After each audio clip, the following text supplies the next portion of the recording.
Tonka, can you explain what Pilates are and how, and you've studied them for a long time and taught them, and how you've put a little twist on that practice? Yes. Pilates was actually originally developed by Joseph Pilates in the early 1900s, and it was a technique that was tailored to help the body gain strength and flexibility.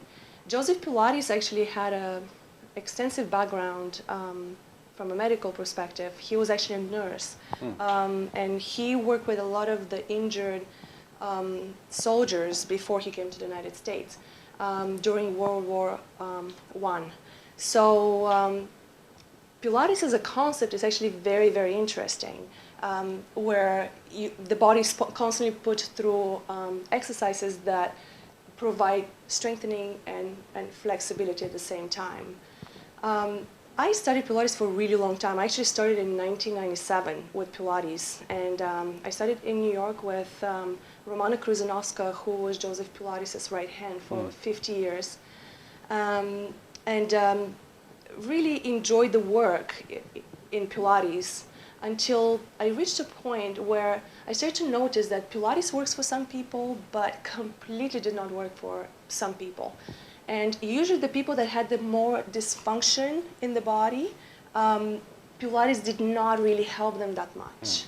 And this is where I kind of started to gear towards trying to understand why. And this is where I actually created my own method of teaching Pilates, which I call the Pro Pilates method, where the joints are evaluated really in detail to find out what is functioning and what is not functioning. And based on that evaluation, I'm able to create a strengthening regimen based on Pilates, where we use springs as resistance to help that body achieve that balance before it's challenged further. What's interesting about spring resistance is that with elastomers, there is no inertia. Inertia is present while you use free weights or when you use your own body weight. But with spring resistance, we actually can achieve really great results with strengthening without the dangers that inertia actually brings to the exercise modality.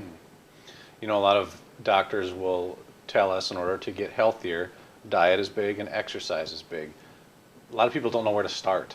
Sure. How, you must see that. How do you get people started down the right path? I always address nutrition first. When I work with clients, nutrition is the #1 priority. Food can be very inflammatory for the body, and a lot of times when clients come to me, you know, they experience certain symptoms like maybe pain, tightness, a limitation in range of motion. So my #1 priority is to make sure that food is not sabotaging my work. So this is where we kind of like do a quick overview of how they eat. There are certain foods that we take out of their diet immediately, and then we proceed from there. The next step, you know, obviously is the physical aspect. And my opinion is that nutrition is 90% and exercise is the missing 10.